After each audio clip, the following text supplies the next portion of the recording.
Dear students, as a part of national liberation movements, today we are going to study about the China, who is ruling China, what are the reforms that were taken in China. Before that, I would like to tell you that China is the northeastern boundary of our country. China also faced a lot of problems during the period from 1700s to until 1900s. China was initially ruled by Manchu dynasty. The people in China, they felt that Manchu dynasty was a foreign dynasty. Manchu dynasty was powerless.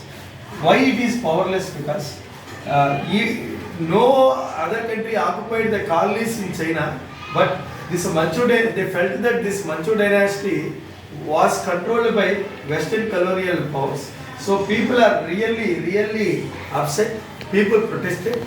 Because of people protest, they have reduced some taxes, and people is expecting immunity from Chinese laws, and people wanted to maintain armed forces so that if some other country attacks China, if they have more armed forces, so this country can be victorious when compared to other countries. I repeat once again, Manchu dynasty was ruling China during the period of 1800s to 1900s.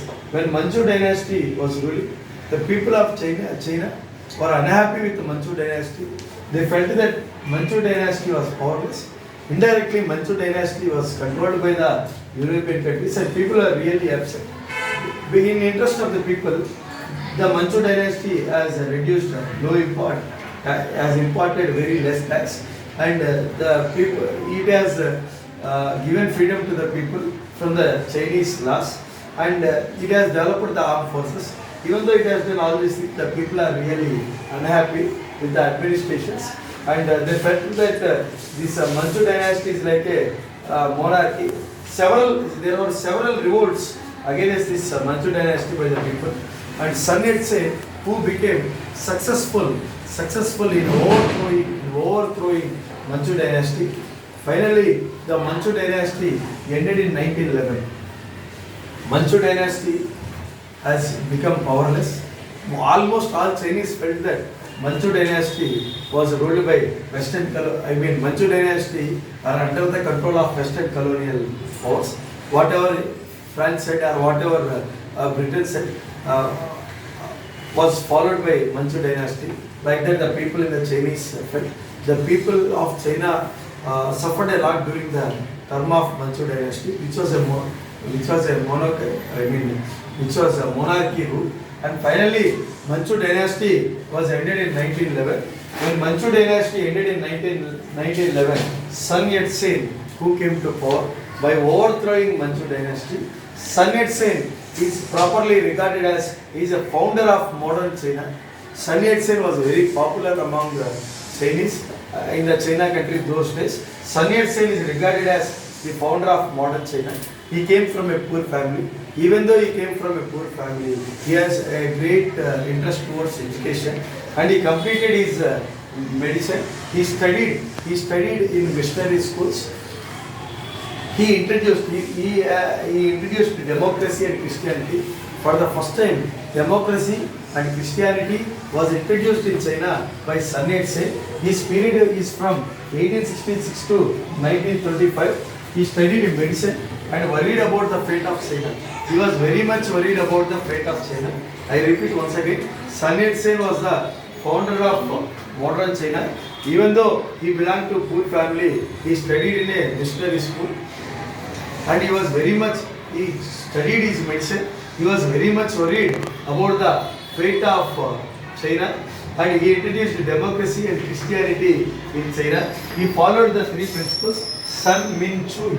The three principles are Sun Min Chui. He wanted to establish a democratic government. Democratic government in the sense, it should be elected from the people, it should be elected by the people. That is called democracy, where the people are real rulers in democracy. People elect the government, and the government will be representative to the people, and government will rule as per the interest of the people. This is what democracy in the mindset of Sun Yat-sen. During that period, if you take Russia, they became democratic and they became socialistic. So Sun Yat-sen was very much inspired with the ideas of Russia, and he wanted to have social reforms. He wanted to redistribute the land, and he wanted to regulate the industries, and he wanted to create employment to the people. And Manchu dynasty was overthrown.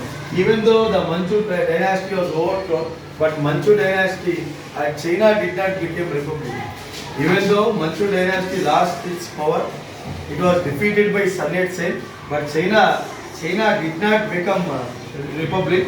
And the entire country, even though Manchu dynasty was ruling, after that Sun Yat-sen was ruling, but the entire China was under the control of military men. They are nothing but warlords. These military people are called warlords. The total country are under the control of military power. There is a social and political instability because Treaty of Versailles. Everybody know that in Treaty of Versailles, Germany was humiliated. Not only Germany was humiliated, some of the places are occupied by the Japan from the China. Treaty of Versailles did not do any justice to China. Treaty of Versailles did not do any justice to the China. That is the reason why on May 4th, 1919, huge people gathered in the capital city of China, that is Beijing. More people gathered at Beijing, and this May 4th, 1919 is called May 4th movement, called to saving of the people of China. And foreign countries should not have control on China. On May 4th, 1919, the people of China gathered at Beijing. They are calling like save China from foreign countries. They are carrying the hartals, save China from the invasion of foreign countries. Not invasion, they are saying save China from foreign countries.